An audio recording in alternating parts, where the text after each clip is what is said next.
Assalamualaikum warahmatullahi wabarakatuh. Selamat pagi kawan-kawan. Pagi ini saya ingin memberi sedikit informasi ataupun pengetahuan mengenai pH. Seramai yang tahu pH malah menggunakan pH, tapi sebenarnya tidak tahu apa itu pH. Bagaimana nilai pH ditentukan dan apa keperluan sebenarnya pH. Kadang-kadang dalam peperiksaan PhD pun saya tanya, apa itu pH?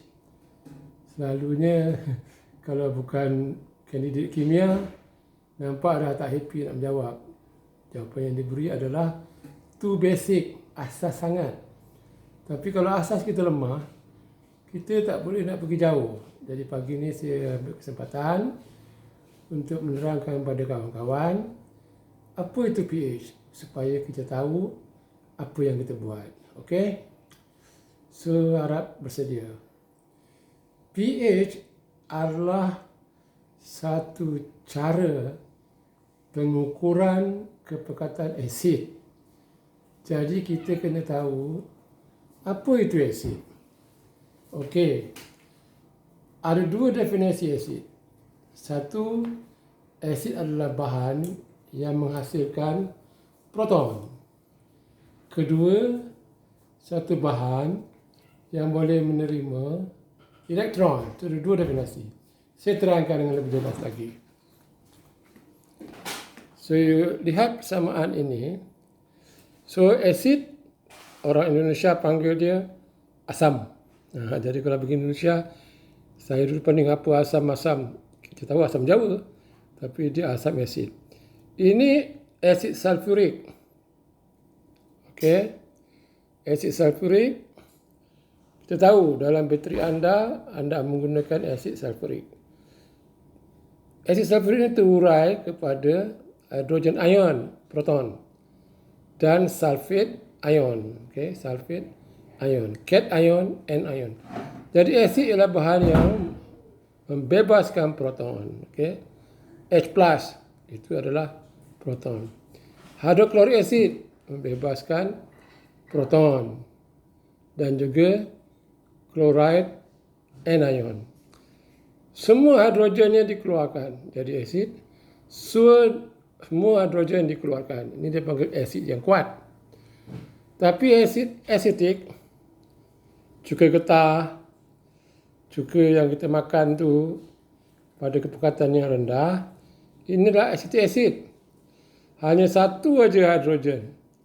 Hidrogen yang di sini terbebas dan menghasilkan acetic anion. Hidrogen yang lain tu kekal dalam kumpulan acetate. So ini adalah asid menghasilkan proton. Bukan hanya bahan organik saja menghasilkan proton, tapi logam-logam juga. Apa berlaku pada logam? Logam bila dia teroksida, magnesium misalnya, dia akan menjadi magnesium ion. Hilang 2 elektron. Jadi maknanya magnesium ni boleh menerima elektron. Hilang elektron, oxidation. Terima elektron adalah reduction, penurunan. So ini adalah juga asid. Sebab tu kalau sudah banyak logam-logam dalam tanah, maka tanah anda akan jadi asid. Itu bahaya, terlalu banyak, terlalu lama menggunakan inorganik. Sebatian inorganik. Okey.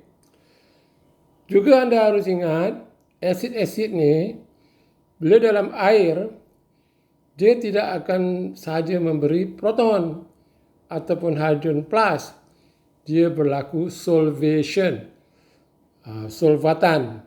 Solvatan maknanya molekul-molekul air itu bergabung dengan proton, ya, instead of H+, dia menjadi H3+. So inilah solvated proton. Okey, dalam air. Sama juga dengan ion logam, dalam air boleh menghasilkan magnesium hydroxide, aluminium boleh menghasilkan tetra aqua aluminium, masih lagi charge sama. So dalam air logam-logam ni boleh mengalami hidrolisis, boleh mengalami pengakuaan. Aqua tu air, ya. So semua ni bergantung pada pH. pH penting. pH bergantung kepada kepekatan asid. pH adalah unit kepekatan asid. Jadi sekarang ni kita nak tahu apakah kepekatan asid yang ada dalam tanah. Okey. Kita tahu asid ni bukan sebarang bahan kimia ataupun chemical. Kalau pada kepekatan yang tinggi sangat bahaya. Orang lempar mata orang dengan asid sulfuric, buta mata orang tu. Kita makan asid rosak organ-organ kita. So asetik asid yang kita makan tu sangat-sangat cair. Okey. So asid jangan main-main. Jangan kacau baja pakai tangan aja. Saya perhatikan sama ada di Indonesia ataupun di Malaysia, dia gaul asid ke, mikrob ke dengan tangan aja. Tolong jangan berdisiplin. Safety come first. Okey. So tuan-tuan dah kenal apa itu asid. Sama ada dia menghasilkan proton, hidrogen ion, ataupun dia boleh menerima elektron. Kebanyakannya definisi asid untuk menerima elektron ini adalah logam-logam, ion. So ini kita panggil Bronsted definition. Yang logam-logam ni kita pakai Lewis definition. So itu dua teori tentang asid. Okay. Now, penting bagi kita mengetahui kepekatan asid. Kepekatan asid biasanya kita boleh buat sendiri, gram dalam liter. Kita ambil 1 gram, larutkan dalam liter. Orang kimia suka menggunakan mol. Konsep mol, anda kena belajar. Saya tak mau jelaskan di sini. Mol ni ada kaitan dengan berat molekul bahan tu. So mol per liter. Kalau 1 mol per liter, itu dipanggil 1 molar. Kalau 2 mol, 2 molar. Okay. Kalau 0.001 mol, itu 0.01 molar. Kalau 0.001 mol, itulah 0.001 molar. Nah, pada kepekatan 1 molar ke atas, kita boleh tentukan kepekatan ni dengan cara titratan. Itu kita belajar sekolah menengah. Form 1, Form 2 dan 3. Tapi pada larutan yang cair, 0.1 molar, 0.01 molar, kita boleh ukur dengan menggunakan alat. Tapi alat ini mestilah ada unit, ada scale.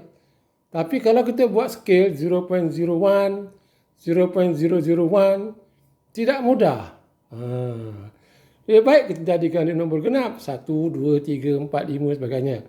Jadi macam mana kita nak buatkan scale kepekatan yang cair ini dalam unit 1, dalam nombor 1, 2, 3, 4, 5 ataupun 1.2. Kita tukarlah kepekatan ini dengan pH. Apa itu pH? pH adalah secara matematik log, ini pH, log 1 dibagi dengan kepekatan. Jadi kalau kepekatan 0.1 molar, ini sama dengan 10 kuasa tolak 2 molar. Maka pH-nya adalah log 1 per kepekatan, 10 - 2 molar. Ini naik ke atas menjadi log 10 kuasa 2. Log 10 kuasa 2, jawapannya 2. Jadi untuk kepekatan 0.01 molar, pH dia 2. Okey? Jadi kalau anda punya kepekatan 1 molar, pH dia log 1. Log 1 maknanya sifar.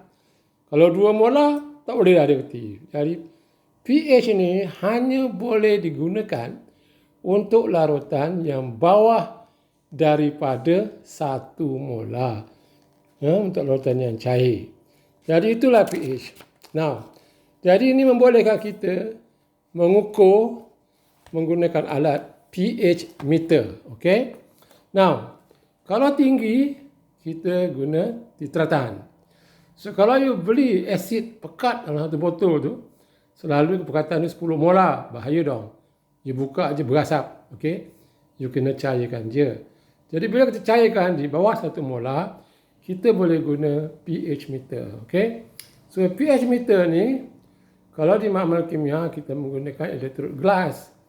Tetapi untuk kegunaan di sawah, di tanaman, gelas itu sangat nipis, mudah pecah. Jadi kita guna metal sensor.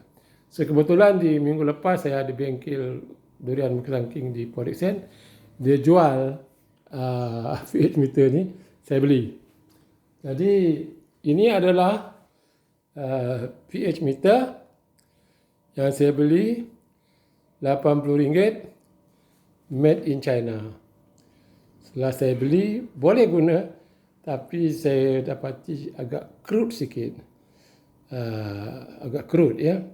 Tapi boleh saya gunakan. Jadi di top pH meter ni, ini adalah bahagian komputer dia merekodkan pH, dan di ujung ni ada dia punya sensor, okey.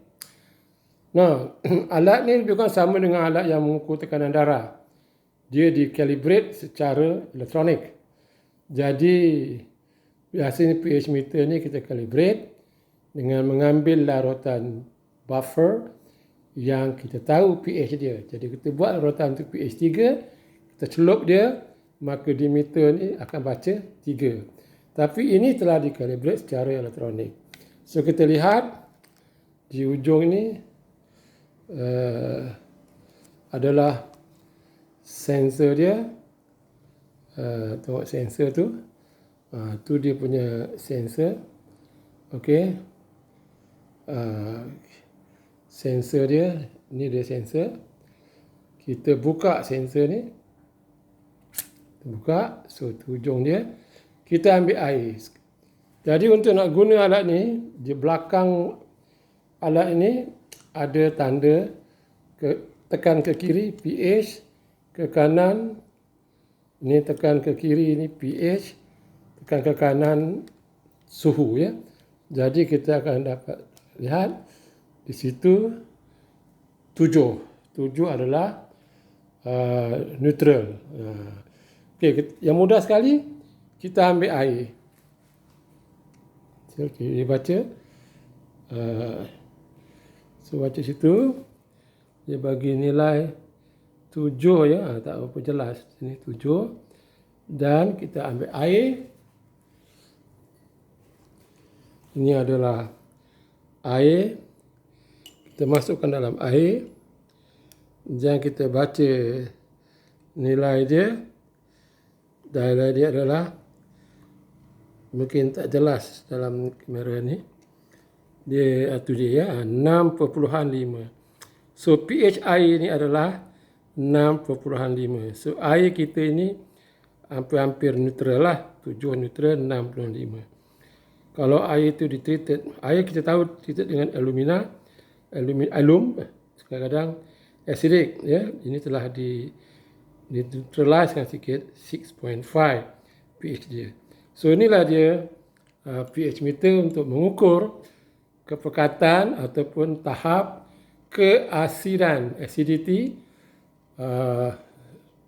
larutan, dan juga dalam soil. Kita akan uji ini dalam soil kita. Okey, sekian. Assalamualaikum warahmatullahi wabarakatuh.